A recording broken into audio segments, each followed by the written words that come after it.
Ini mau dimulai aja, Ustaz, sekarang? Boleh kalau sudah siap. Sudah jam 9 ya?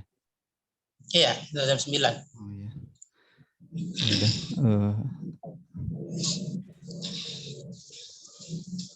Assalamualaikum warahmatullahi wabarakatuh. Waalaikumsalam warahmatullahi wabarakatuh. Alhamdulillahirabbil alamin wassalatu wassalamu ala israfil anbiya'i wal mursalin wa ala alihi wa sahbihi ajma'in amma ba'du. Segala puji bagi Allah, Tuhan seluruh semesta alam. Sholawat serta salam mari kita curahkan kepada Nabi kita Muhammad Sallallahu Alaihi Wasallam, kepada keluarganya, sahabat-sahabatnya, pengikutnya hingga akhir zaman. Yang saya hormati pertama-tama yaitu Ibu Dwi Rani Pertiwi Zarman, Ustadz Sahidi, Ustadz Saiful Bahri, SHI, karyawan SAR dan karyawan Fermindo, dan yang lainnya yang tidak bisa saya sebutkan satu persatu. Alhamdulillah pada hari ini tanggal 25 Zulqa'dah 1443 Hijriah atau tepatnya 25 Juni 2022 kita masih diberi kesehatan dan kelapangan rezeki. Untuk saat ini pesertanya masih terkumpul 51 peserta. Kemudian untuk mengawali pengajian ini, mari kita mulai dengan pembacaan surat Al-Fatihah. Bismillahirrahmanirrahim. Al-Fatihah. Alhamdulillah. Ar-Rahman. Ya ta'ala. Shiratal ladzina an'amta 'alaihim.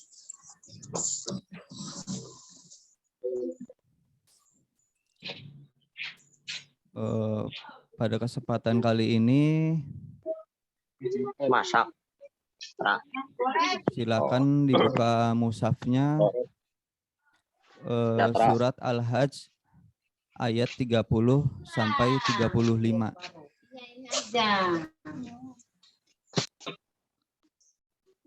Yang akan dibacakan oleh Ustadz Saiful Bahri.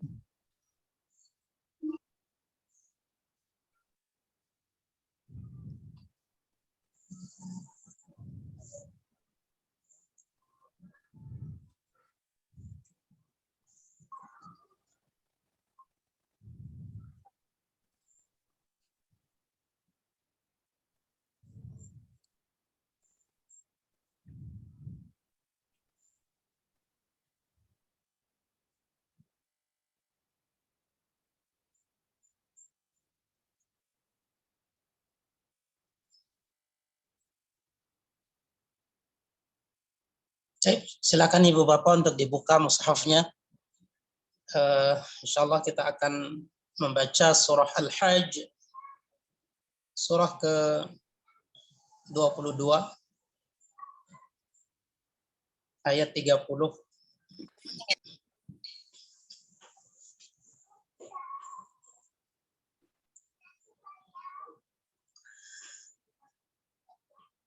أعوذ بالله من الشيطان الرجيم.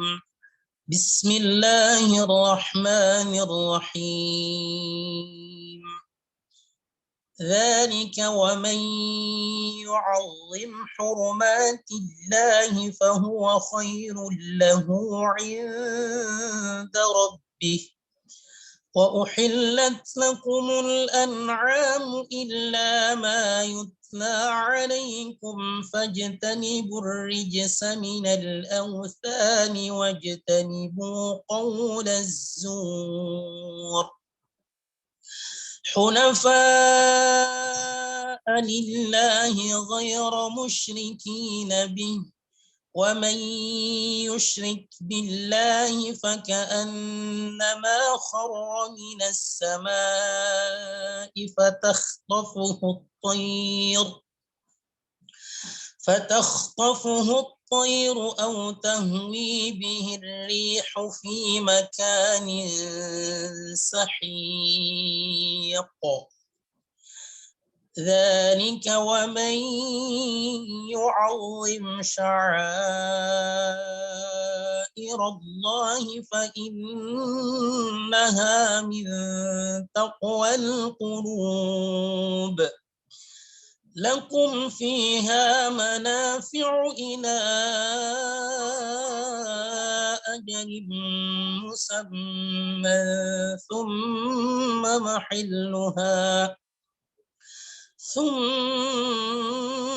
محلها إلى البيت العتيق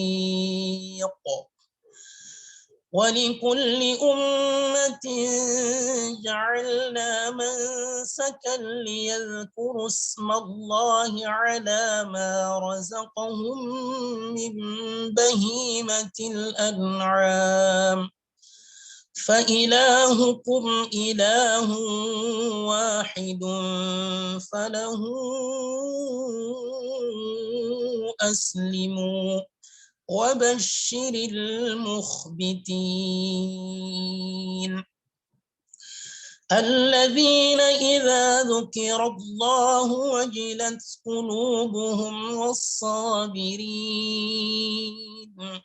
والصابرين على ما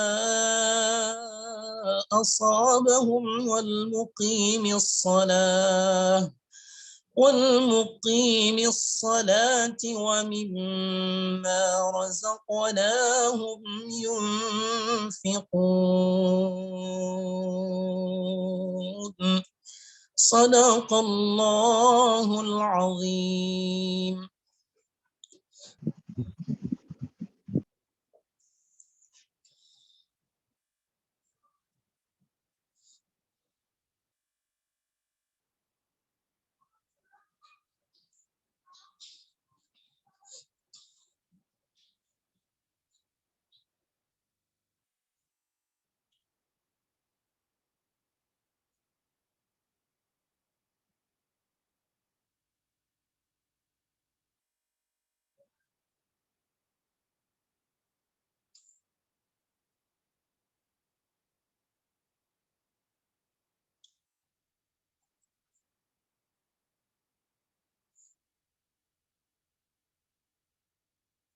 MC-nya kemana nih?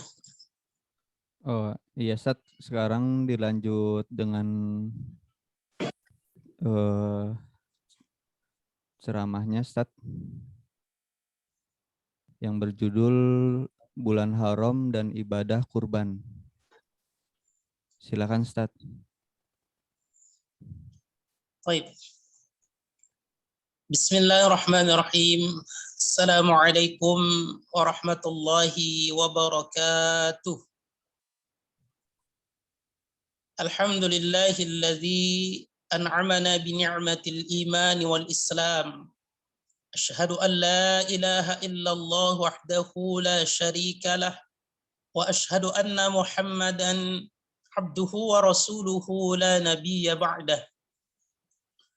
قال الله تعالى في كتابه الكريم أعوذ بالله من الشيطان الرجيم يا أيها الذين آمنوا اتقوا الله وابتغوا إليه الوسيلة وجاهدوا في سبيله لعلكم تفلحون وقال الله تعالى أيضا بسم الله الرحمن الرحيم إنا أعطيناك الكوثر فصل لربك وانحر إن شانئك هو الأبتر وقال النبي صلى الله عليه وسلم من كان له سعة ولم يضحي فلا يقربن مصلانا رواه أحمد اللهم صل على محمد وعلى آله وصحبه ومن تبعهم بإحسان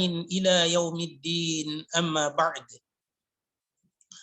Yang saya hormati Ibu Hajjah Duirani, yang saya hormati pimpinan dan staf PT SAR dan PT Fermindo, yang saya hormati ibu-ibu dan bapak-bapak karyawan PT SAR dan PT Fermindo yang insya Allah mudah-mudahan semua yang hadir dalam ta'lim pagi hari ini akan selalu dalam keadaan sehat walafiat, selalu dalam lindungan Allah Subhanahu wa taala, diberikan keluasan rizki yang halal dan barokah, dan mudah-mudahan kita semua diberikan keistiqomahan oleh Allah Subhanahu wa taala untuk tetap taat beribadah kepada Allah Subhanahu wa taala.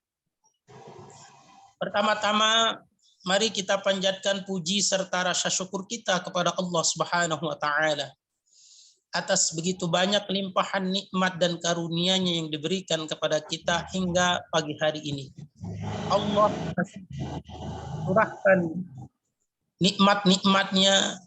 Di antara nikmat terbesar yang masih kita rasakan sampai dengan pagi hari ini adalah nikmat iman, nikmat Islam, nikmat sehat walafiat, nikmat diberikan panjang umur, nikmat diberikan rizki oleh Allah Subhanahu wa taala, serta juga nikmat diberikan kesempatan untuk kembali hadir bermuajahah via Zoom untuk mengikuti taklim rutin kita. Kita berharap mudah-mudahan ini akan menjadi bagian dari wasilah kita bersyukur kepada Allah Subhanahu wa taala, dan mudah-mudahan apa-apa yang kita lakukan akan dicatat sebagai amal saleh oleh Allah Subhanahu wa taala.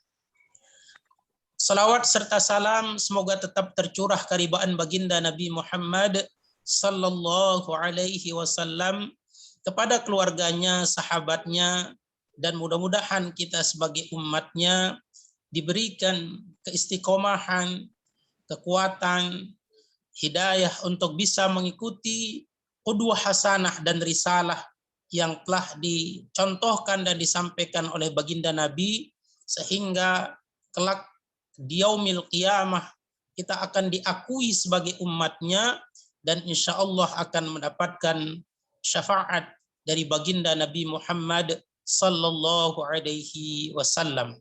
Amin amin ya rabbal alamin. Ibu-ibu dan bapak-bapak hadirin, para karyawan PT SAR dan PT Fermindo yang insya Allah mudah-mudahan semua selalu dalam lindungan Allah Subhanahu wa taala. Tema kita pada pagi hari ini yaitu tentang bulan haram dan ibadah kurban. Kita tahu saat ini kita sedang berada di bulan Zulqa'dah, atau ada yang menyebutnya bulan Zulqidah. Sebentar lagi juga akan masuk bulan Zulhijjah, dikenal dengan bulan kurban ya. Karena nanti pada tanggal 10 Zulhijjah itu ada syariat sunnah untuk menyembelih hewan kurban. Nah, pada pagi hari ini kita sudah berada di tanggal 25 Zulqa'dah 1443 Hijriah, atau bertepatan dengan tanggal 25 Juni 2022. Bulan ini antara bulan Masehi dengan bulan Hijriah itu sama tanggalnya ya. Kalau Masehinya 25, maka Hijriahnya juga tanggal 25. Jadi pas gitu ya.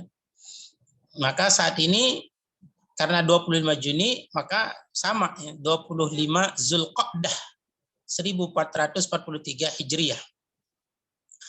Nah, ibu-ibu dan bapak-bapak hadirin jamaah rahimakumullah, kita tahu bahwa bulan Zulqa'dah ini termasuk ke dalam bulan haram dia. Kita sedang berada di bulan haram. Sebagaimana Allah Subhanahu wa taala terangkan di dalam Al-Qur'an di surah At-Taubah, surah ke-9 di ayat yang ke-36. Tatkala Allah Subhanahu wa taala berfirman, A'udzubillahi minasyaitonir rajim. Inna iddatasy syuhuri 'indallahi 12 syahran fi kitabillah. Sesungguhnya kata Allah, di sisiku, di sisi Allah itu ada 12 bilangan bulan. Ada 12 bilangan bulan. Yauma khalaqas samawati wal ard, yang Allah tetapkan bilangan bulan itu semenjak pertama kali Allah menciptakan langit dan bumi. Yauma khalaqas samawati wal ard minha arba'atun hurum. Kata Allah, di antara 12 bilangan bulan itu ada 4 bulan yang diharamkan. Ada 4 bulan yang disucikan, dimuliakan oleh Allah Subhanahu wa taala. Nah, kata Rasulullah, 4 bulan itu 1 bulan yang terpisah dan 3 bulan berturut-turut. 1 bulan yang terpisah itu yaitu bulan Rajab. Sementara yang terpisah adalah bulan Zulqa'dah, yang 3 bulan berturut-turut maksud saya Zulqa'dah, Zulhijjah, dan Muharram. Ya. Artinya saat ini kita sedang berada di bulan-bulan haram. Bahkan nanti 2 bulan berikutnya itu masih bulan haram. Karena ini kita sedang berada di 3 bulan yang berturut-turut. Bulan Zulqa'dah, Zulhijjah, Muharram. Nah, ini termasuk ke dalam bulan-bulan haram. Bulan-bulan yang disucikan, dimuliakan oleh Allah Subhanahu wa taala. Oleh karena itu, karena dia bulan haram, karena dia bulan yang mulia, bulan disucikan oleh Allah Subhanahu wa taala, maka apa kata Allah dalam lanjutan ayat tersebut? Fala taulimu fihinna anfusakum. Janganlah kamu menzalimi dirimu di dalam bulan-bulan haram itu. Artinya, kita dilarang untuk melakukan perbuatan dosa dan kemaksiatan. Fala taulimu fihinna anfusakum. Janganlah kamu menzalimi dirimu di dalam bulan-bulan haram itu. Kalau gue udah laku, udah yuk aman. Semuanya menzalimi diri kita sendiri, artinya kalau ibu bapak melakukan perbuatan dosa, kemudian nanti dosa itu akan dibalas dengan azab oleh Allah Subhanahu wa taala yang akan menimpa diri kita, itu sama dengan kita menzalimi diri kita sendiri. Karena apa? Karena kita menyakiti diri kita dengan perbuatan dosa dan kemaksiatan. Ini kenapa Allah tidak hanya mengatakan jangan berbuat dosa, jangan berbuat kemaksiatan, tapi lebih dalam lagi mengingatkan kita dengan ungkapan agar kita bisa berpikir fala tazlimu fihinna anfusakum. Janganlah kamu menzalimi dirimu sendiri. Jangan berbuat zalim kepada diri kita sendiri. Masa diri kita ini enggak disayang? Masa diri kita ini tidak kita jaga, tidak kita cintai? Maka cara menjaga diri kita agar kita tidak menzalimi diri kita, jangan berbuat dosa, jangan berbuat kemaksiatan di dalam bulan-bulan haram ini. Penekanannya ibu bapak, selain karena dia bulan yang mulia, di dalam tafsir Ibnu Katsir dijelaskan, karena kalau seseorang berbuat dosa dan kemaksiatan di bulan-bulan haram, maka dosanya itu dilipat gandakan oleh Allah Subhanahu wa taala. Dosanya berlipat ganda. Na'udzubillah summa na'udzubillahi min dzalik. Oleh karena itu, mari 3 bulan ini dan 2 bulan berikutnya kita menjaga perbuatan kita, menjaga tingkah laku kita, tutur kata kita, lisan kita, agar tidak terjerumus untuk melakukan perbuatan dosa dan kemaksiatan. Mafhum mukhalafahnya ibu bapak, kalau kita melakukan perbuatan kebaikan, maka insya Allah juga pahalanya akan dilipat gandakan oleh Allah Subhanahu wa taala. Ya, karena apa? Karena kalau dosa tadi dilipat gandakan, maksiat itu dosanya dilipat gandakan, maka kalau kita melakukan perbuatan kebaikan, maka juga pahalanya akan berlipat ganda. Oleh karena itu, di bulan-bulan haram ini, mari kita meningkatkan kualitas dan kuantitas ibadah kita kepada Allah Subhanahu wa taala. Ya, karena ini adalah bulan-bulan yang mulia, bulan-bulan yang istimewa. Ibu-ibu dan bapak-bapak, hadirin para karyawan PT SAR dan PT Firmindo yang insya Allah mudah-mudahan selalu dalam lindungan Allah Subhanahu wa taala. Kemuliaan bulan-bulan haram itu nanti akan berlipat ganda tatkala sudah memasuki tanggal 1 sampai 10 Zulhijjah. Nah, ini kemuliaannya itu akan lebih istimewa lagi, akan lebih mulia lagi. Wabil khusus tanggal 1 sampai 10 Zulhijjah. Apa sebabnya? Di dalam hadis sahih Rasulullah sallallahu alaihi wasallam bersabda, "Ma min ayyamin al-'amalu salih fiha ahabbu ila Allah min hadhihi al-ayyam." Apa kata Rasulullah? Tidak ada hari-hari di mana amal salih itu dikerjakan lebih dicintai oleh Allah Subhanahu wa taala melebihi hari-hari ini, yakni ayyamal ashr. Kapan itu? Yakni 10 hari pertama di bulan Zulhijjah. Subhanallah. Ini menunjukkan betapa istimewanya bulan-bulan haram itu, wabil khusus tatkala tanggal 1 sampai 10 Zulhijjah. Disebutkan oleh Rasulullah, tidak ada hari-hari di mana amal soleh itu dikerjakan lebih dicintai oleh Allah Subhanahu wa taala melebihi hari-hari 10 hari pertama di bulan Zulhijjah. Para sahabat bertanya kepada Rasulullah, qalu walal jihadu fi sabilillah. Ya Rasulullah, tidak juga berjihad di jalan Allah yang mampu mengalahkan keistimewaan beramal salih di 10 hari pertama di bulan Zulhijjah? Apa jawab Rasulullah? Qala walal jihadu fi sabilillah. Dan juga tidak berjihad di jalan Allah pun tidak akan mampu untuk mengalahkan keistimewaan beramal saleh pada tanggal 1 sampai 10 Zulhijjah. Illa, kecuali kata Rasulullah, rajulun kharaja bi nafsihi wa malihi thumma lam yarji' min dzalika bi syai'in. Kecuali seseorang yang berangkat di medan perang, berjihad, membawa harta dan jiwanya, maka dia tidak kembali dengan sesuatu apapun. Artinya dirinya mati syahid dan harta yang dibawa habis semuanya. Itulah yang mungkin paling istimewa, gitu ya, amal soleh yang seperti itu. Ibu-ibu dan bapak-bapak hadirin rahimakumullah, itulah keistimewaan bulan-bulan haram.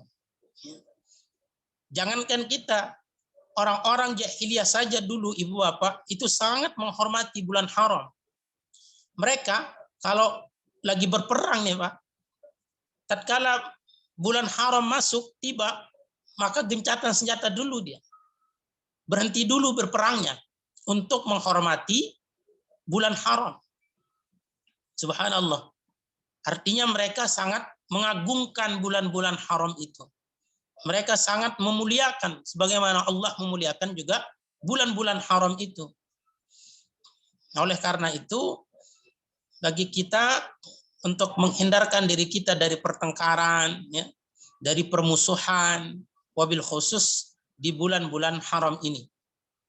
Karena orang jahiliyah saja menghormati bulan-bulan haram itu. Apalagi kita sebagai hamba Allah Subhanahu wa taala yang beriman, tentulah kita harus lebih memuliakan bulan-bulan haram ini. Ya, kita meningkatkan amal kebaikan kita, amal saleh kita kepada Allah Subhanahu wa taala.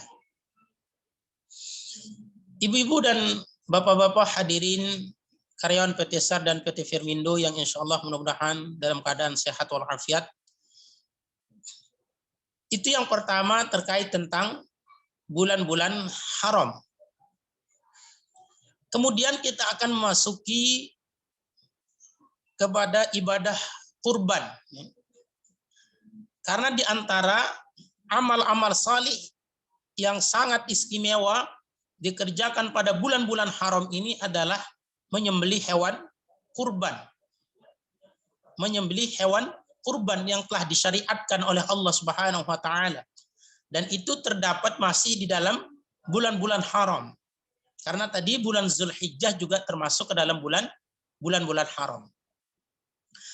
Ada beberapa hal terkait tentang fikih kurban ini yang harus kita fahami bersama. Yang pertama adalah jika ibu bapak sudah berniat berkurban, jika ibu bapak ingin berkurban atau bahkan sudah membeli hewan kurban, maka rangkaian dari syariat ibadah kurban itu sudah dimulai sejak nanti kita memasuki tanggal 1 Zulhijjah. Insya Allah 1 Zulhijjah itu bertepatan dengan tanggal 30 Juni. Tanggal 30 Juni 2022. Itu sudah masuk tanggal 1 Zulhijjah. Yang tadi saya sampaikan begitu istimewanya tanggal 1 sampai 10 Zulhijjah. Tapi ibu bapak yang sudah berniat berkurban, kalau nanti saat memasuki tanggal 1 Zulhijjah, ada amalan sunnah dari Rasulullah SAW yang diperintahkan bagi orang yang ingin berkurban. Apa kata Rasulullah? Idza ra'aitum hilal Zulhijjah, kalau kamu melihat hilal Zulhijjah, artinya bulan Zulhijjah sudah masuk, bulan Zulhijjah sudah tanggal 1, wa arada ahadukum ayyudhi, dan salah seorang di antara kalian ada yang sudah menetapkan niat ingin berkurban, falyumsik an sya'rihi wa adfarihi.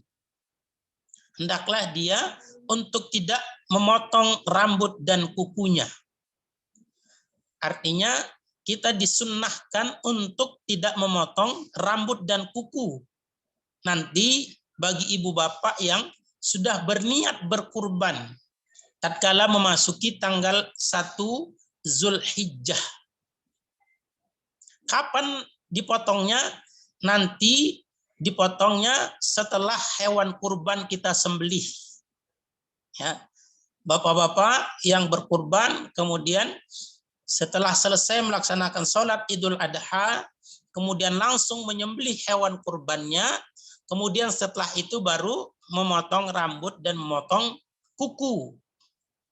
Walaupun syarah dari hadis ini ulama menyebutkan tidak hanya rambut dan kuku, tetapi juga rambut-rambut atau bulu-bulu yang lain juga harus ditahan untuk tidak dipotong seperti kumis, jenggot, ya, dan bulu-bulu yang lainnya. Itu sunnah juga untuk tidak dipotong. Nanti dibersihkannya itu, dipotongnya itu setelah selesai menyembelih hewan kurban. Setelah hewan kurbannya tadi yang kita kurbankan itu disembelih, kemudian setelah itu langsung memotong kuku. Nah itu sunnah, itu syariat yang diajarkan, diperintahkan oleh Rasulullah SAW bagi orang-orang yang sudah ingin berkurban. Idza ra'aitum hilal Zulhijjah, kalau kamu melihat hilal Zulhijjah, artinya bulan Zulhijjah tanggal 1 sudah masuk, wa arada ahadukum ayyudhi, kemudian salah seorang di antara kalian ingin berkurban, maka falyumsik an sya'rihi wa adfarihi. Hendaklah dia menahan untuk tidak memotong kuku dan rambutnya.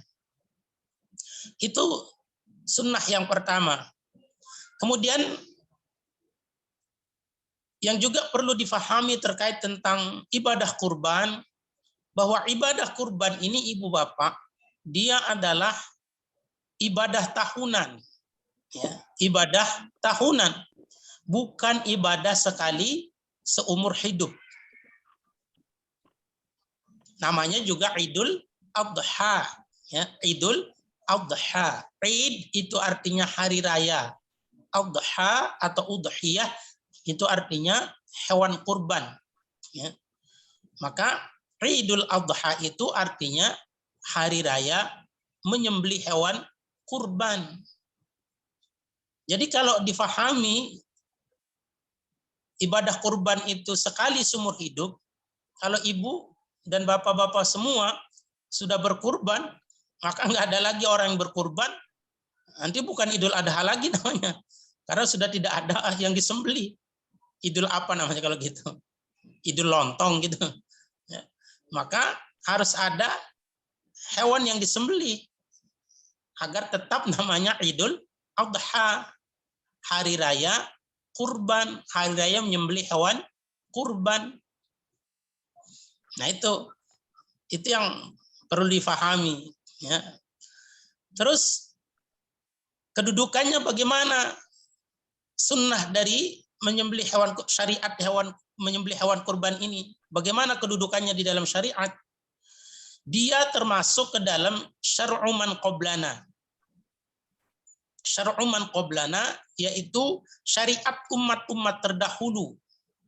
Ya, tadi sudah dibacakan ayatnya, walikulli ummatin ja'alna mansakan liyadhkuru smallah.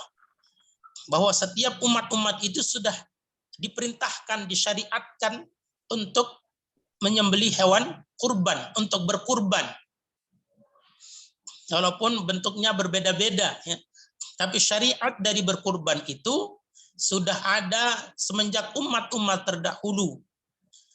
Memang kisah yang paling populer itu adalah yaitu semenjak zaman Nabi Ibrahim alaihi salam. Tatkala Nabi Ibrahim diperintahkan oleh Allah bukan untuk mengurbankan kambing atau sapi, Bapak, tapi mengurbankan anaknya, menyembelih anaknya. Masya Allah. Tapi apa? Ibrahim pun melakukannya, Ibu Bapak. Itu karena perintah Allah, subhanallah. Anaknya sekalipun yang sangat dicintai, yang sangat disayangi, kalau itu perintah Allah, Ibrahim kerjakan, Ibu Bapak. Kita tidak disuruh untuk menyembelih anak kita. Kita hanya disuruh untuk menyembelih hewan. Apakah itu kambing atau sapi atau onta. Ini adalah syariat umat-umat terdahulu. Bahkan kalau kita baca Ibu Bapak di dalam Al-Quran di surah Al-Ma'idah itu, ternyata syariat untuk menyembelih hewan kurban atau berkurban ini, syariat kurban ini, bukan pada zaman Nabi Ibrahim alaihissalam yang pertama, tetapi sudah ada semenjak umat manusia pertama kali, yaitu pada zaman Nabi Adam alaihissalam. Kapan itu? Tatkala Allah memerintahkan kedua anak Adam, Qabil dan Habil, untuk mempersembahkan kurbannya kepada Allah. Ya. Maka Allah Subhanahu wa taala mengabarkan di dalam Al-Qur'an di surah Al-Maidah, kalau tidak salah ayatnya di ayat yang ke-27 ya. Apa kata Allah? Watlu alaihim naba'a bani Adam bil haqq idz qarraba qurbanan fatuqabbala min ahadihima wa lam yutaqabbal minal akhar. Bacakanlah kata Allah, kisahkanlah, ceritakanlah kisah kedua anak Nabi Adam. Tatkala Allah memerintahkan untuk mereka itu mempersembahkan kurbannya, maka apa kata Allah? Salah satu di antara mereka ada yang diterima dan yang lainnya ditolak. Kurbannya Qabil ditolak, tapi yang diterima adalah kurbannya Habil. Karena tatkala itu Habil mempersembahkan kambing yang gemuk yang bagus sebagai persembahan kurbannya kepada Allah. Sementara Qabil dia mempersembahkan hasil panen, tapi sisa-sisa hasil panen yang sudah jelek, yang sudah buruk, itu yang dia persembahkan sebagai kurbannya. Maka Allah menolak kurban dari Qabil. Ya. Karena dulu mereka itu memperebutkan untuk bisa menikahkan 5 ya, saudara dari Qabil. Sementara dulu itu syariatnya tidak boleh menikahi saudara kembarnya. Karena anak Nabi Adam itu Pak, itu kembar dia, laki perempuan. Tapi tidak boleh menikahi saudara kembarnya sendiri, harus disilang. Nah, Qabil memiliki saudara namanya Iklima, Habil memiliki saudara kembar namanya Labuda. Tapi yang cantik ini adalah Iklima, yang agak kurang Labuda. Ya, jadi Qabil itu harus menikah dengan Labuda, saudara kembarnya Habil. Nah, itu yang tidak mau Qabilnya. Dia mau menikahi saudara kembarnya sendiri. Tetapi kata Allah, boleh. Siapa yang diterima persembahan kurbannya, maka dialah yang berhak untuk menikahi Iklima. Maka itulah dulu pertama kali disyariatkan mereka itu disuruh untuk mempersembahkan kurbannya. Akhirnya Habil mempersembahkan yang terbaik. Sementara Qabil mempersembahkan hasil panen tapi sisa-sisanya. Maka apa kata Allah? Allah menerima salah seorang dari mereka dan menolak yang lain. Artinya Habil diterima, Qabil ditolak. Itulah menunjukkan bahwa ibadah kurban ini, ibu bapak, adalah ibadah syar'u man qablana. Ibadah umat terdahulu, bahkan setiap umat-umat kata Allah telah disyariatkan untuk berkurban. Ini menunjukkan betapa pentingnya ibadah ini. Ya. Sampai kepada umat Nabi Muhammad SAW juga disyariatkan untuk berkurban. Sebagaimana Rasulullah SAW bersabda, "Man kana lahu sa'atun wa lam yudhi fala yaqrabanna musallana." Barang siapa, kata Rasulullah, yang memiliki keluasan rezeki, dia bisa membeli hewan kurban, kemudian dia tidak mau berkurban, fala yaqrabanna musallana. Jangan dia sekali-kali dekat dengan tempat sholat kami. Itu menunjukkan bahwa betapa penting kedudukan perintah berkurban ini, ibu bapak. Sampai-sampai Rasulullah SAW menyebutkan, kalau orang yang memiliki keluasan rezeki, kemudian dia tidak mau berkurban, maka jangan dekat-dekat. Ya. Kalau orang pelit mah jauh-jauh aja mainnya. Tidak boleh dekat-dekat sama orang. Ya. Masya Allah. Maka karena hadis ini, kata Imam Abu Hanifah, kedudukan kurban itu wajib hukumnya. Ya. Menurut Imam Abu Hanifah, berkurban itu hukumnya wajib. Ya. Tapi jumhur ulama, Imam Malik, Imam Syafi'i, dan juga Imam Ahmad bin Hanbal menyebutkan berkurban hukumnya sunnah. Tapi sunnahnya muakkadah, ya. Sunnah yang sangat ditekankan, sangat dianjurkan bagi seseorang yang memiliki kemampuan. Kemudian ibu-ibu dan bapak-bapak, siapa yang disebut dengan orang yang mampu? Orang yang sudah diwajibkan atau disunnahkan untuk berkurban itu. Orang yang disunnahkan atau diwajibkan untuk berkurban adalah orang yang memiliki harta. Orang yang sanggup untuk membeli satu kambing untuk satu orang. Atau dia membeli sapi. Tapi dengan 7 orang. Nah, itu dianggap orang yang mampu. Tapi kalau beli kambingnya berdua, nah, berarti belum mampu. Tapi begini Pak Ustadz, bagaimana kalau saya beli dengan istri patungan? Apakah boleh? Tidak boleh patungan walaupun sama istri. Misal kambingnya harga 3 juta. Bapak punya duit 1,5 juta, istri punya duit 1,5 juta. Kata istri, "Bang, kita patungan aja ya, beli hewan kurban. Abang 1,5 juta, saya 1,5 juta. Kita beli kambing." Nah, itu tidak boleh ibu bapak. Walaupun kan satu keluarga Pak Ustadz, walaupun satu keluarga. Karena kenapa penyebabnya tidak boleh ibu bapak? Karena status kepemilikan hartanya itu terpisah. Status kepemilikan hartanya itu berbeda. Harta suami adalah harta suami. harta istri adalah harta istri. Kedudukannya berbeda-beda. Maka ini kalau dia misal bergabung untuk membeli hewan kurban, maka dianggap bersyarikat. Sementara untuk membeli kambing itu tidak boleh bersyarikat. Karena status kepemilikan harta antara suami dan istri itu terpisah, dia berbeda.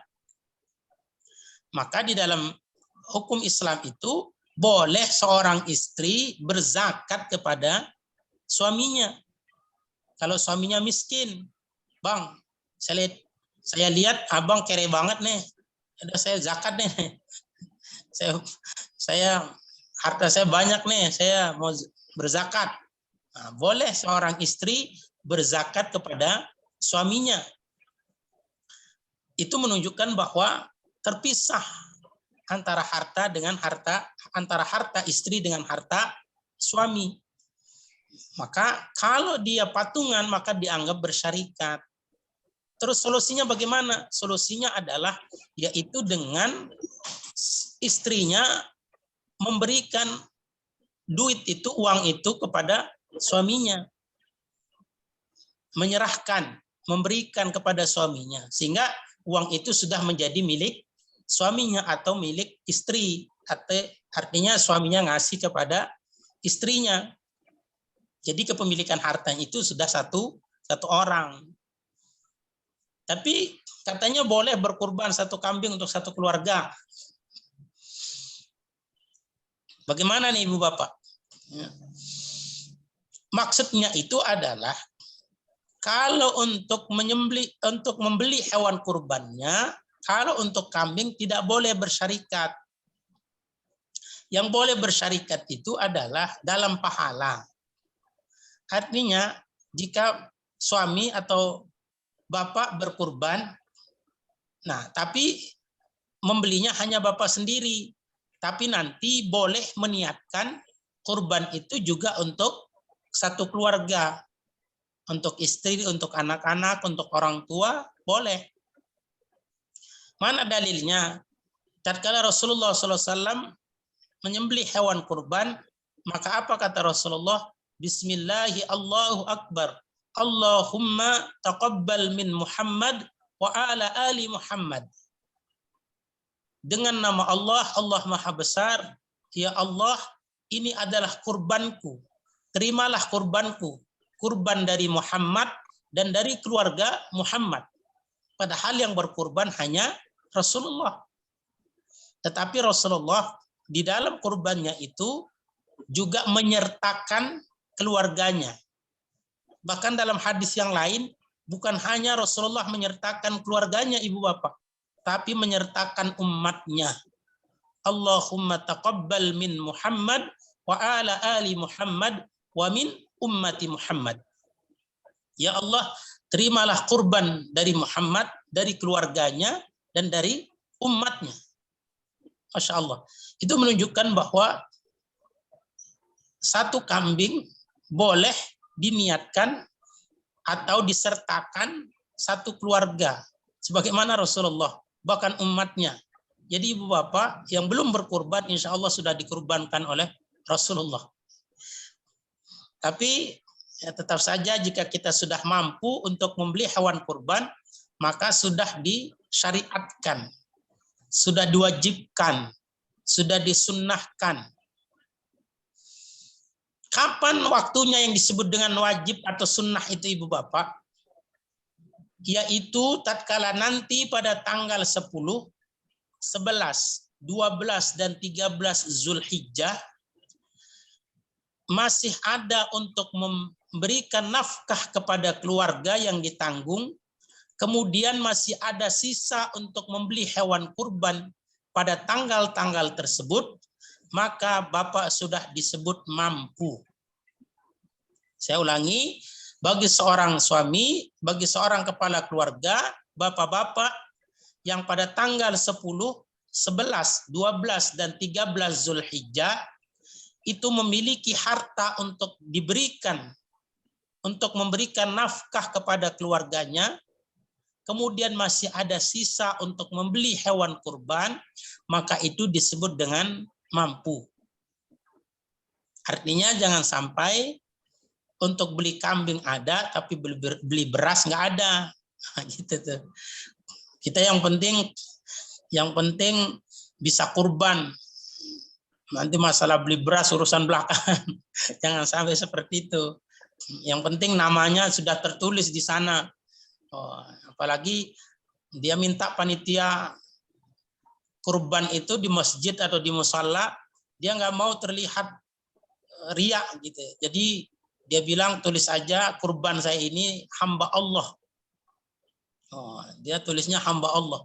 Tapi cerita sama orang, Pak, tahu nggak kurban siapa tuh yang namanya nama hamba Allah? Itu kurban saya. Tadi katanya hamba Allah, tapi cerita sama orang gitu. Itu sama aja gitu. Padahal maunya hanya hamba Allah gitu. Nah itu tentang kapan waktunya disunnahkan atau diwajibkan untuk menyembelih hewan kurban atau dianggap mampu. Dianggap seseorang itu mampu untuk membeli hewan kurban. Kalau pada tanggal 10, 11 dan 12, 13 Zulhijjah ada untuk memberikan nafkah kepada keluarganya, kemudian uangnya masih ada sisa, nah itu berarti dia sudah dianggap mampu. Nah, itulah ibu-ibu dan bapak-bapak hadirin karyawan PT SAR dan PT Firmindo yang insya Allah dimuliakan oleh Allah Subhanahu wa Ta'ala terkait tentang ibadah kurban. Kemudian yang perlu kita pahami, saking penting dan kedudukannya ibadah kurban ini begitu istimewa di dalam Islam, dia adalah merupakan cara kita mendekatkan diri kita kepada Allah Subhanahu wa Ta'ala. Itu adalah bentuk taqarrub kita kepada Allah. Ya. Bahkan dia menjadi salah satu wasilah kita bersyukur atas nikmat-nikmat yang sudah diberikan oleh Allah Subhanahu wa Ta'ala. Apa kata Allah Subhanahu wa Ta'ala di dalam Al-Quran di surah Al-Kautsar? Bismillahirrahmanirrahim. Inna a'tainakal kautsar fasalli li rabbika wanhar. Inna syani'aka huwal abtar. Inna a'tainakal kautsar. Sungguh kami telah memberikan nikmat yang banyak kepadamu. Arti ibu bapak, kita sudah diberikan begitu banyak kenikmatan oleh Allah. Kita diberikan nikmat hidup, diberikan nikmat panjang umur, diberikan nikmat sehat, diberikan nikmat keluarga, diberikan istri, diberikan anak, diberikan pekerjaan. Begitu banyak nikmat-nikmat Allah. Wa in ta'uddu ni'matallahi la tuhsuha. Bahkan jika kita menghitung tidak akan pernah bisa kita hitung. Maka bersyukurlah kata Allah. Dengan cara apa ibu bapak? Fasalli li rabbika wanhar. Dengan cara sholat dan menyembelih hewan kurban.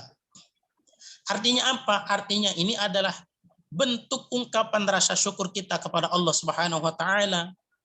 Masa kita tidak mau mengeluarkan hanya 2,5 juta atau 3 juta untuk membeli hewan kurban, sementara Allah telah memberikan begitu banyak nikmat, sudah diberikan harta yang begitu banyak. Inna a'tainakal kautsar, sesungguhnya aku telah memberikan kamu nikmat yang banyak. Fashalli li rabbika wanhar, maka sembelihlah, salatlah dan sembelih hewan kurban. Selain itu adalah bentuk taqarrub kita kepada Allah dalam rangka mendekatkan diri kepada Allah. Walaupun Allah itu tidak butuh ibu bapak hewan kurban yang kita sembelih. Tapi yang dibutuhkan apa adalah ketakwaan. Wa may yu'azzim sya'airallahi min taqwal qulub. Orang yang mengagungkan syiar-syiar Allah itu, hukum-hukum Allah itu, dengan dia menyembelih hewan kurban, itu adalah karena dia bersumber dari ketakwaannya.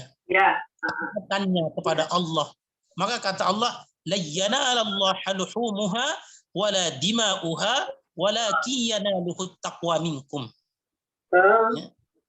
Bahwa tidak akan pernah sampai darah dan daging kepadaku, kata Allah, Tapi yang akan sampai adalah ketakwaan, ketaatan kita, kepatuhan kita, kemauan kita, keikhlasan kita untuk mau menyembelih hewan kurban.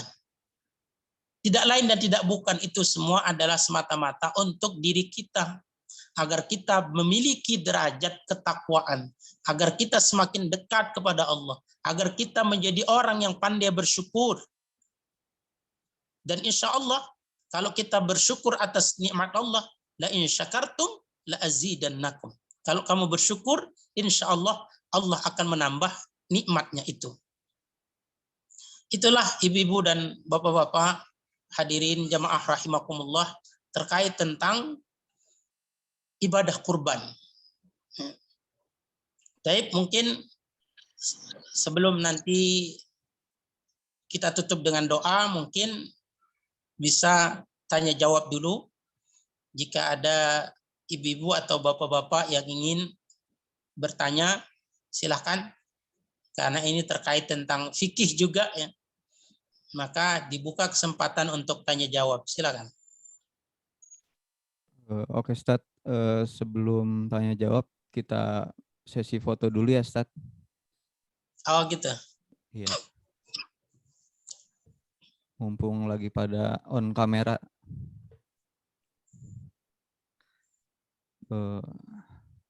Di sini sudah ada 117 peserta dan ada 5 slide. Sebentar.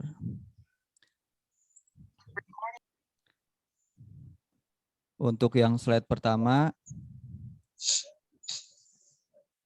1, 2, 3.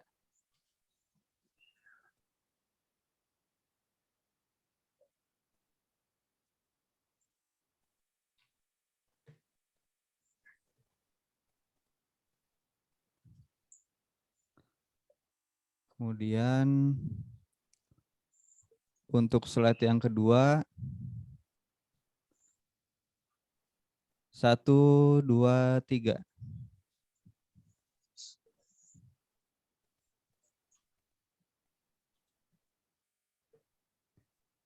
Untuk slide yang ketiga, 1, 2, 3.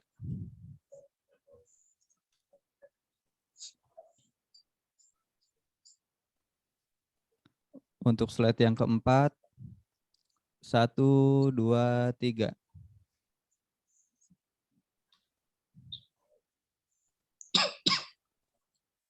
Dan untuk slide yang kelima, 1, 2, 3.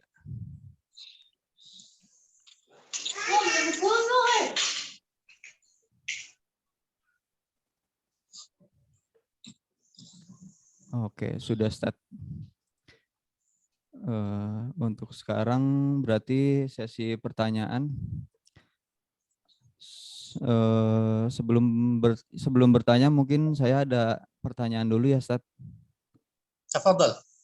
Silakan. Kita tahu kan bahwa bulan Zulqa'dah ini termasuk bulan yang haram ya, Ustadz. Yeah. Dan pada saat bulan haram ini masyarakat Arab itu berhenti berdagang, berhenti berperang untuk melaksanakan ibadah haji ataupun umroh. Nah, saya cuma minta pendapat Ustadz terkait ini yang sa'i yang berlari kecil dari Bukit Safa ke Bukit Marwah. Ini pernah ada masyarakat kita yaitu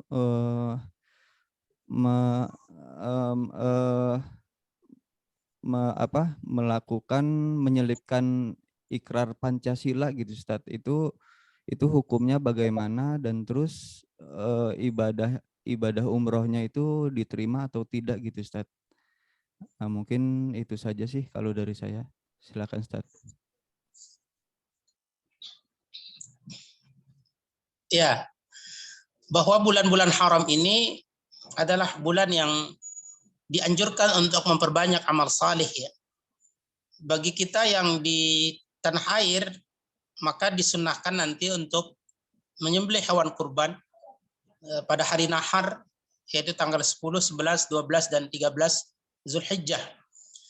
Tapi bagi ibu-ibu dan bapak-bapak yang memiliki kemampuan untuk menunaikan ibadah haji, maka amalan yang paling utama adalah mengerjakan ibadah haji dengan segala rangkaian manasik hajinya. Termasuk tadi itu, yaitu diantaranya adalah sa'i, berlari-lari kecil antara Bukit Safa dan Marwah. Di antara rukun dan syarat haji atau umroh adalah yaitu sa'i. Maka syariatnya itu adalah yaitu berlari-lari kecil antara Bukit Safa dan Marwah. Mengikuti syariat dulu Ibunda Hajar, ibu dari Ismail, yang dulu tatkala Nabi Ibrahim meletakkan istri dan anaknya di sebuah lembah yang bernama Bakkah. Kemudian tatkala itu perbekalannya sudah habis, air yang dibawa sudah habis, sementara tidak ada orang tempat meminta pertolongan. Maka Ibunda Hajar naik ke Bukit Safa untuk bisa melihat adakah yang bisa dimintai pertolongan, adakah orang yang ada atau dekat di sekitar situ. Karena di situ tidak ada seorang pun, maka dia pengen tahu siapa tempat dia meminta pertolongan. Tatkala dia naik di Bukit Safa, beliau lihat di sekelilingnya tidak ada orang. Kemudian berlari lagi ke Bukit Marwah. Naik ke bukit untuk melihat adakah di sekelilingnya ada orang atau sumber air. Beliau tidak melihatnya. Kemudian begitulah balik lagi ke Bukit Safa sampai 7 kali. Nah, itulah dasar dari pensyariatannya. Pensyariatannya itu adalah berlari-lari kecil. Kemudian sunnahnya adalah berdoa, ya.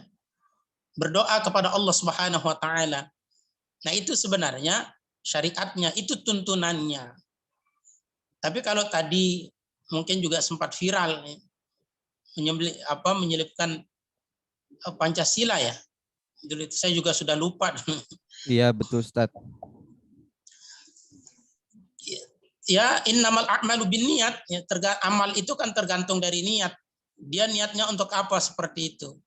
Dan itu sepemahaman saya itu tidak ada dalam tuntunan melaksanakan ibadah sa'i.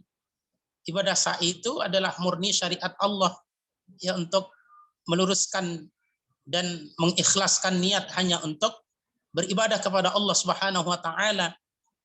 Seharusnya tidak dicampur dengan aktivitas-aktivitas yang lainnya yang tidak ada kaitannya, yang tidak ada hubungannya menambah keutamaan atau fadilah di dalam ibadah tersebut, di dalam syariat tersebut. Apa ininya Pancasila gitu. Padahal mereka sedang umrah. Wallahu a'lam apakah umrahnya diterima, tergantung dari niatnya. Innamal a'malu binniyat. Selagi itu tidak merusak ibadah sa'inya, insya Allah tetap sah sa'inya. Gitu ya.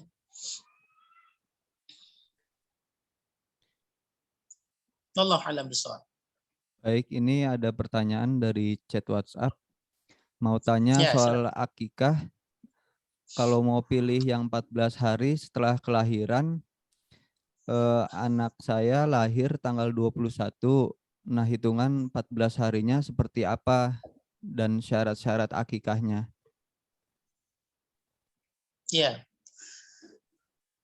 Salah satu syariat bagi kita orang tua yang diberikan rizki, yang diberikan karunia oleh Allah berupa anak, amanah berupa anak, maka Allah menuntun kita untuk bersyukur.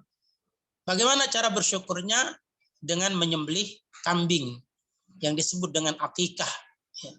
Kullu ghulamin rahinatun bi'akikah.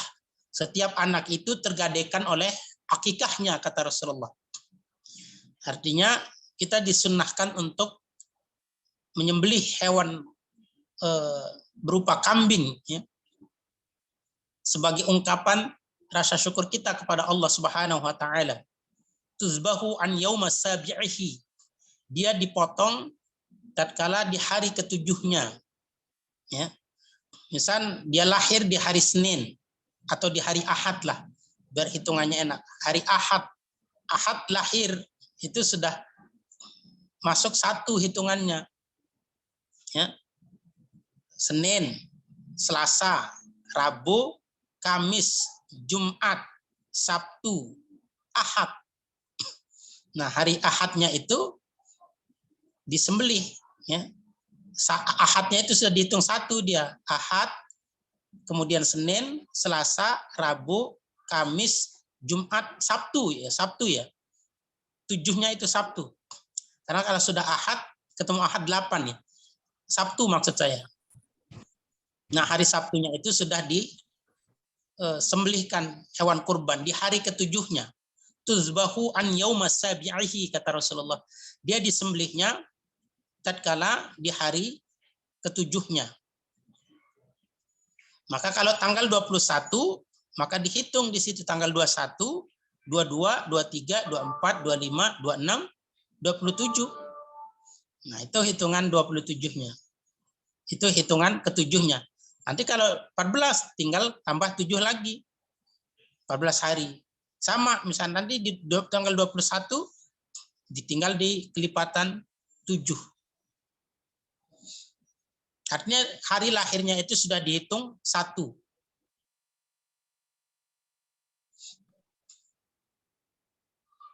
Oke, yang selanjutnya ini ada titipan pertanyaan lagi. Kalau misalnya belum sempat akikah perempuan atau laki-laki tapi ingin berkurban, itu hukumnya bagaimana? Apakah mendahulukan akikah terlebih dahulu atau boleh berkurban dengan niat akikah juga? Ya. Yang pertama yang perlu dipahami Ibu Bapak bahwa ibadah kurban dengan ibadah akikah itu syariatnya terpisah. Syariatnya masing-masing. Tidak ada kaitannya satu sama lain. Tapi persamaannya adalah sama-sama bentuk bersyukur kepada Allah Subhanahu wa taala. Kurban yang kita sembelih juga adalah dalam rangka bersyukur atas nikmat-nikmat Allah. Inna a'tainakal kautsar. Menyembelih akikah juga adalah ungkapan rasa syukur kita kepada Allah yang telah dikaruniakan anak. Maka bersyukurlah. Apalagi dikaruniai anak laki-laki. Maka sembelih kambingnya harus 2. Karena yang laki-laki ini adalah anak yang diidam-idamkan biasanya. Jadi kalau sudah diberikan karunia yang diidam-idamkan, ya sembelihnya jangan 1, tapi 2 gitu. Itu sebagai bentuk ungkapan rasa syukur kita kepada Allah Subhanahu wa taala. Siapa yang disyariatkan, disunnahkan untuk berkurban dan siapa yang disyariatkan, disunnahkan untuk menyembelih akikah, yang disyariatkan untuk berkurban itu yang punya harta, yang punya uang. Kalau suami itu punya uang, maka suami yang disunnahkan. Tapi kalau istri yang punya uang, istri sudah sunnah harus berkurban.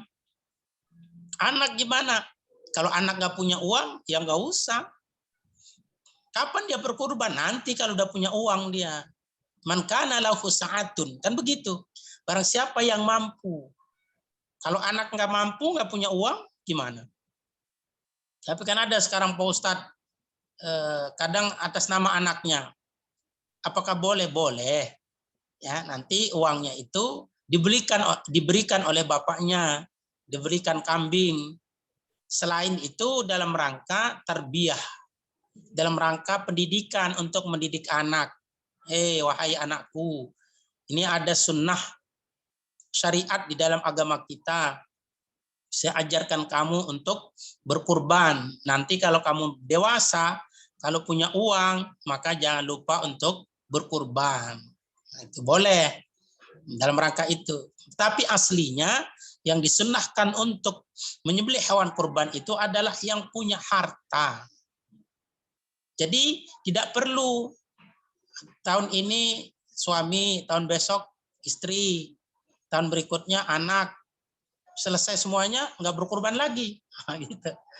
Jadi yang berkurban, yang disunnahkan, yang diwajibkan itu adalah yang punya harta, yang punya kemampuan. Siapa yang punya duit, dialah yang sudah disunnahkan. Kemudian akikah bagaimana? Akikah itu yang disunnahkan, yang diperintahkan adalah orang tua. Orang tua yang memiliki nikmat, yang diberikan nikmat oleh Allah Subhanahu wa taala berupa anak. Karena orang tua, kita sebagai orang tua nih diberikan anak oleh Allah, rezeki berupa anak, maka orang tua yang bersyukur kepada Allah, bukan anak itu. Karena anak itu adalah rezeki yang dikaruniakan. Tapi yang disunnahkan adalah orang tuanya yang disuruh menyembelih hewan, karena orang tua yang diberikan rezeki berupa anak. Nah, itu kedudukan hukumnya. Ya. Yang diperintahkan adalah orang tua kalau mampu. Kalau ya diberikan menurut mazhab Syafi'i, kita diperintahkan di dalam sunnahnya itu di hari yang ke-7. Tapi belum mampu nih orang tuanya, ya udahlah, mungkin tunggulah sampai 7 hari lagi, seminggu lagi kali ada uang. Di hari ke-14. Hari ke-14 juga belum kelihatan nih. Ya, belum gajian. Ya, mungkin di hari ke-21. Kali seminggu lagi. Sudah 3 minggu nggak ada ini ya. Maka diberikan juga kelonggaran ya, sampai kapan saja. Sampai anak itu berusia baligh. Ya. Sampai anak itu baligh, boleh diakikahkan. Nah, begitu kedudukan syariatnya. Jadi tidak ada sangkut pautnya antara apakah sudah berkurban dulu baru sudah akikah dulu baru boleh berkurban, tidak ada. Karena pensyariatannya itu masing-masing. Ya, itu kedudukannya. Wallahu a'lam bishawab. Baik, silakan Bapak Ibu kalau ada yang mau bertanya di open mic-nya atau bisa via chat. Assalamualaikum warahmatullahi wabarakatuh. Waalaikumsalam Waalaikumsalam warahmatullahi wabarakatuh. Apa kabar Pak Ustaz? Sehat-sehat ya. Alhamdulillah. Hati-hati ya. Tadi kan dibahas mengenai sunnahnya. Ibu Haryati nggak kelihatan. Iya, sebentar Ustaz. Nah, kelihatan. Iya, biar saya tahu ini benar Ibu Haryati apa Korinnya yang nanya kan. Nah, kalau ini kan Korin. Gini Ustaz, tadi kan dibahas mengenai sunnahnya memotong kuku dan rambut 10 hari sebelum kurban. Nah, ketika itu kan kita belum ada niat untuk berkurban karena dilihat dari keuangannya, finansialnya. Nah, kalau tiba-tiba dadakan 1 hari sebelum masa kurban, kita udah punya duit. Nah, tapi kita belum potong kuku nih. Gimana Ustaz? ya, kalau sudah intinya sudah berniat lah, sudah ada bayang-bayangannya nih. Atau Belum. mungkin 10 hari itu belum ada niat karena nggak kelihatan deh bayang-bayangan tuh, hilalnya belum kelihatan. bayang-bayang juga nggak ada ya. Iya, terus dadakan nih duitnya tiba-tiba ada gitu pas 1 hari sebelum masa kurban gitu. Berarti menahannya yaitu tadi sebelum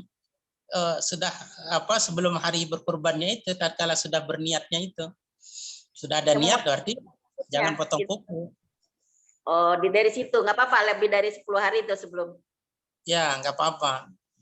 Walaupun tadi itu seharusnya kalau sudah ada niat gitu kan, wa arada ahadukum ayyudahi, dan di situ ada keinginan. Ada keinginan untuk berkurban, artinya keinginan di sini dia sudah tekadnya udah kayaknya insya Allah nih saya berkurban nih, tapi entah dari mana gitu, kayaknya sih saya sudah berniat.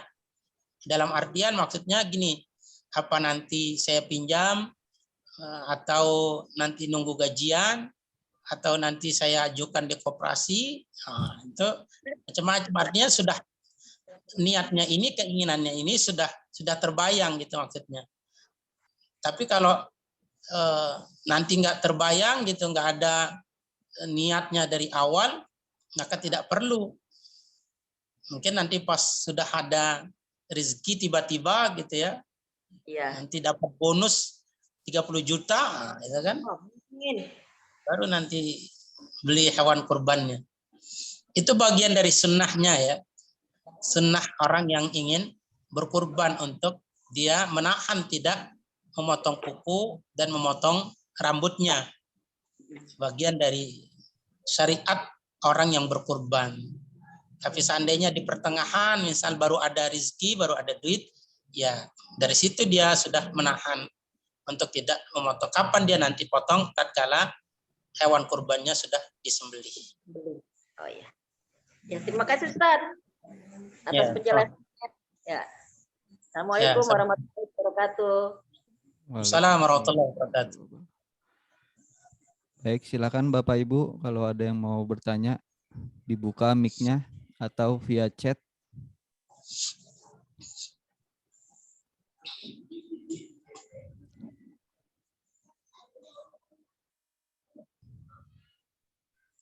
Silakan Ibu Bapak, ada yang mau ditanyakan lagi seputar ibadah kurban? Nah, Pak Suwoto silakan Pak. Assalamualaikum warahmatullahi wabarakatuh. Assalamualaikum Waalaikumsalam. warahmatullahi wabarakatuh. Suwoto, mana kabar Pak Suwoto? Siap. Saya Ya, pernah ya. suka mendengar bahwasanya daging kurban itu harus habis dalam 3 hari ya Pak Ustadz ya. Apa itu benar? Kalau itu benar, itu lah kalau habisnya nanti lebih dari 3 hari, kira-kira gimana tuh Pak Ustadz?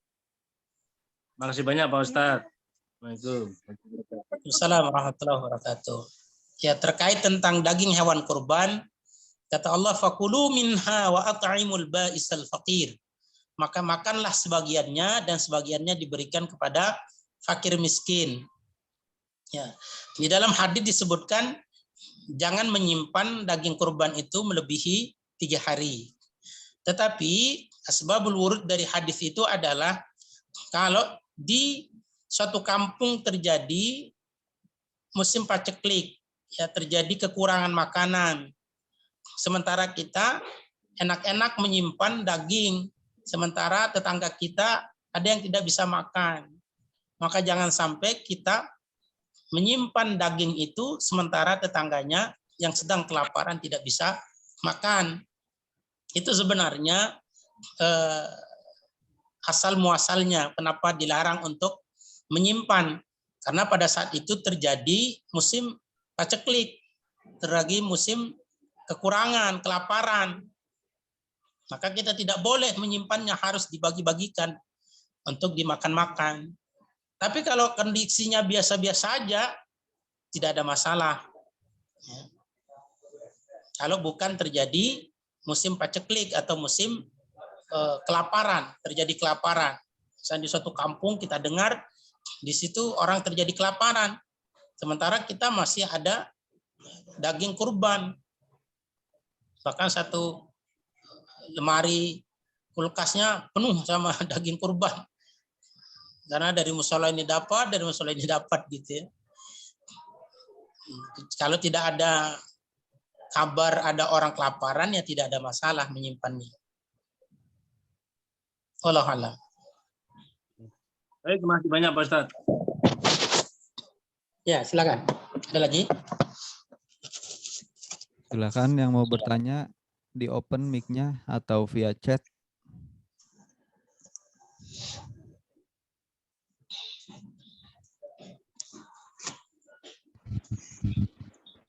Assalamualaikum Pak Ustadz.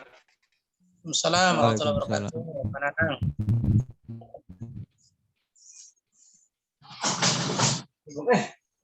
Assalamualaikum. Waalaikumsalam warahmatullahi wabarakatuh. Ya, Bagaimana? tafadhol, silakan. Gimana? Bagaimana hukumnya kalau panitia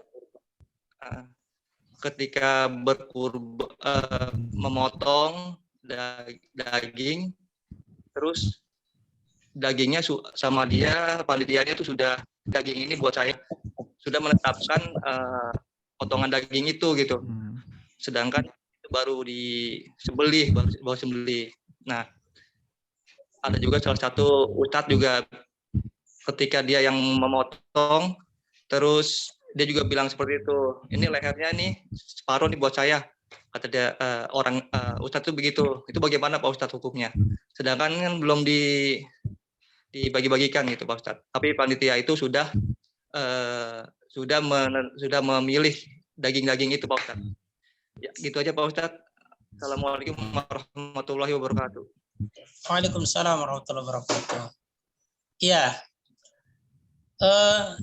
di dalam syariat menyembelih hewan kurban, maka sunnahnya adalah yang berkurbanlah yang menyembelih hewan kurbannya. Nah, itu syariatnya. Setelah pulang menunaikan sholat Idul Adha, maka langsung menyembelih hewan kurbannya.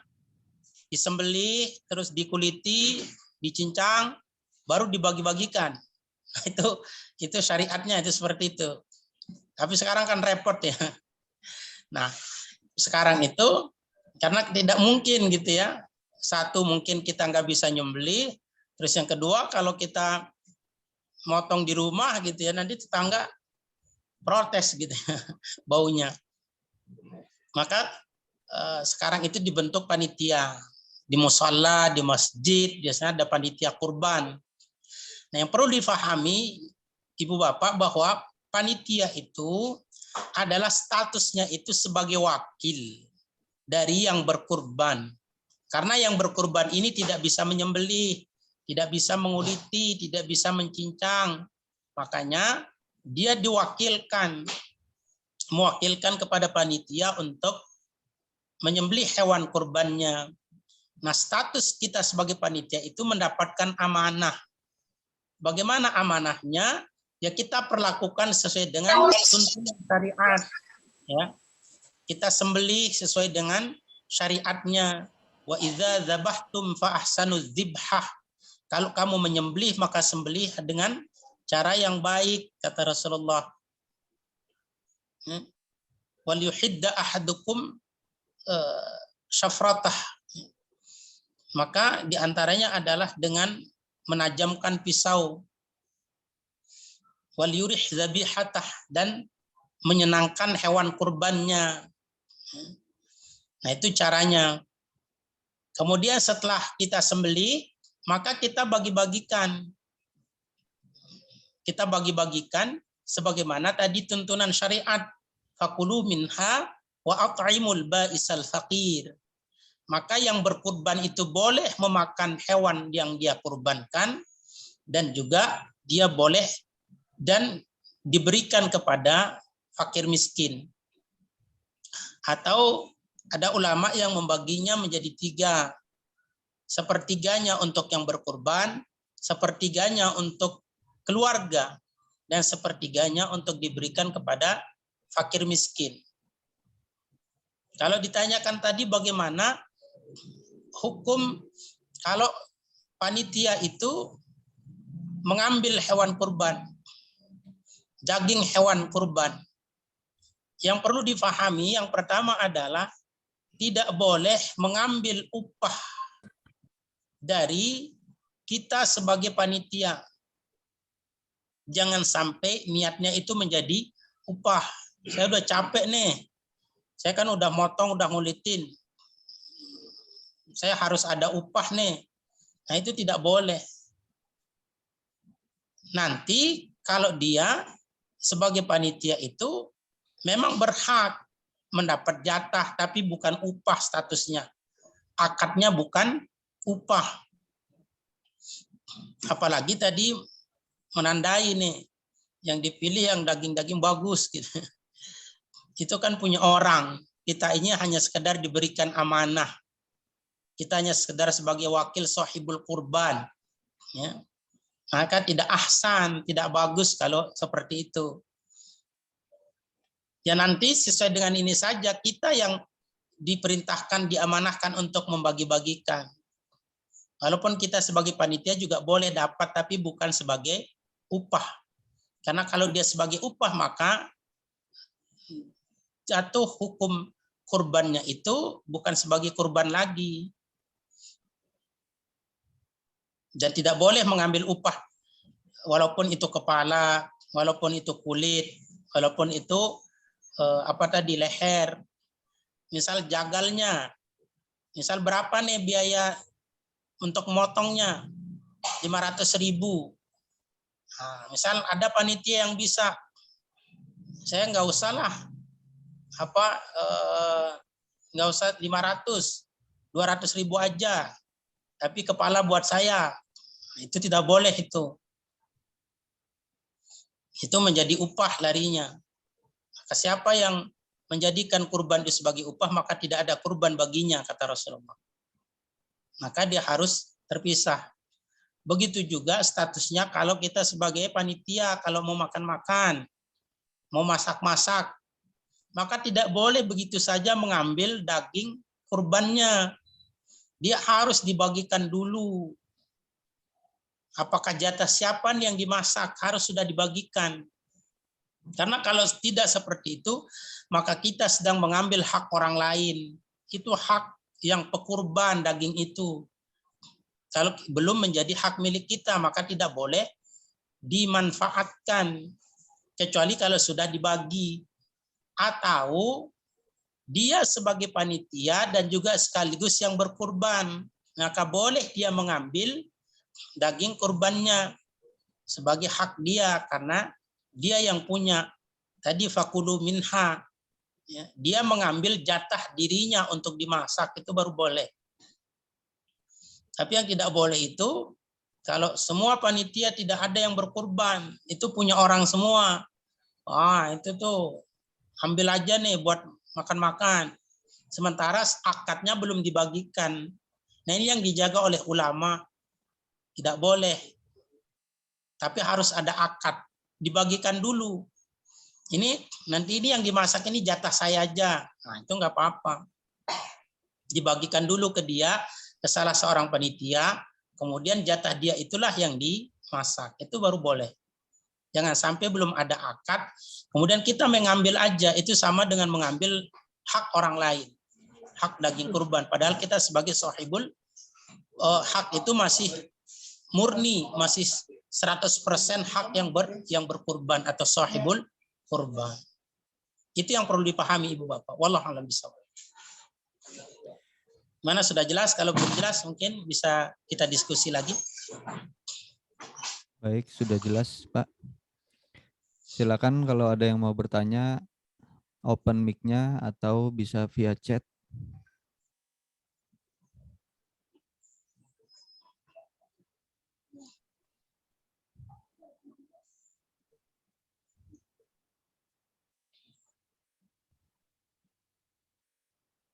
Mungkin udah jelas ya. Cukup? Ya mau setengah 11 ini. Ya, mungkin sudah cukup, Ustaz. Ya, baik.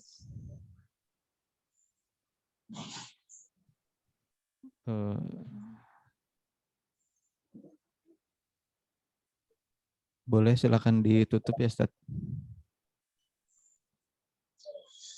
Baik. Ibu Bapak, untuk keberkahan talim kita, mari kita tutup dengan sama-sama berdoa kepada Allah Subhanahu wa taala. Mudah-mudahan kita semua diberikan kesehatan oleh Allah, selalu dalam lindungan Allah Subhanahu wa taala, diberikan rezeki yang luas, halal dan barokah. Wabil khusus mudah-mudahan kita semua bisa diberikan kemampuan untuk menyembelih hewan kurban. Ala hadhihi niyyah wa ala kulli niyatin shalihah. Al-Fatihah. A'udzu billahi minasyaitonir rajim. Bismillahirrahmanirrahim. Alhamdulillahi rabbil alamin arrahmanir rahim maliki yaumiddin. Iyyaka na'budu wa iyyaka nasta'in ihdinas siratal mustaqim siratal ladzina an'amta 'alaihim ghairil maghdubi 'alaihim waladdallin. Amin. A'udzu billahi minasyaitonir rajim. Bismillahirrahmanirrahim. Alhamdulillahi rabbil alamin hamdan yuafi ni'amahu wa yukafi'u mazidah. يا ربنا لك الحمد كما ينبغي لجلال وجهك الكريم عظيم سلطانك. اللهم صل على محمد وعلى آل محمد.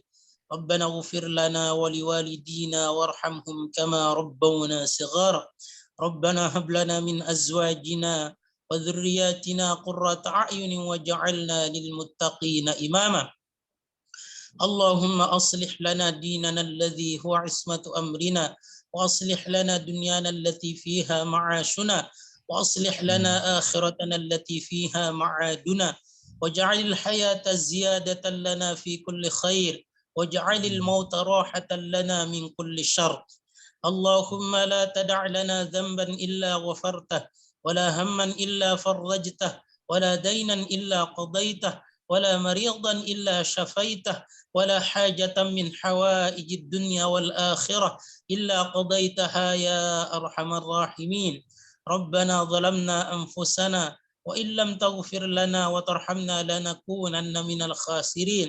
ربنا آتنا في الدنيا حسنة وفي الآخرة حسنة وقنا عذاب النار. سبحان ربك رب العزة عما يصفون وسلام على المرسلين والحمد لله رب العالمين. السلام عليكم ورحمة الله وبركاته. Waalaikumsalam warahmatullahi wabarakatuh. Terima kasih untuk kepada rekan-rekan Bapak Ibu sekalian. Cukup sekian taklim kita pada kesempatan kali ini. Semoga bermanfaat dan bisa kita lakukan pada kehidupan sehari-hari. Billahi taufiq wal hidayah. Wassalamualaikum warahmatullahi wabarakatuh. Waalaikumsalam warahmatullahi wabarakatuh. Assalamualaikum warahmatullahi wabarakatuh. Baik, Ibu Bapak, mohon pamit. Waalaikumsalam. Assalamualaikum. Sama, mohon pamit juga.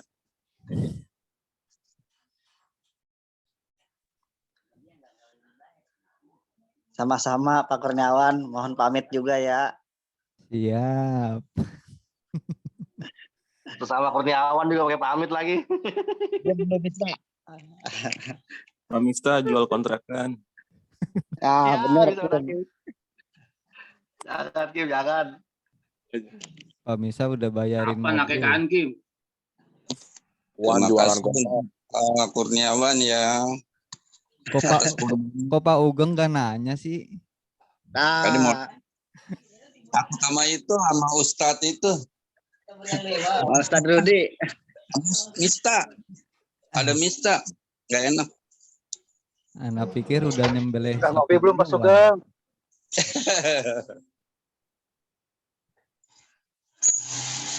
Ya lanjut ya lanjut. Assalamualaikum. Ayo, waalaikumsalam. Waalaikumsalam. Warahmatullahi wabarakatuh. Pak Sugeng.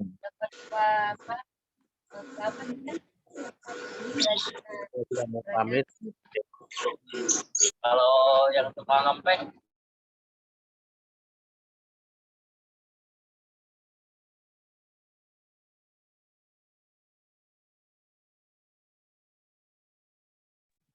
Non udah enak. Saripudin. Udah enak Gunawan.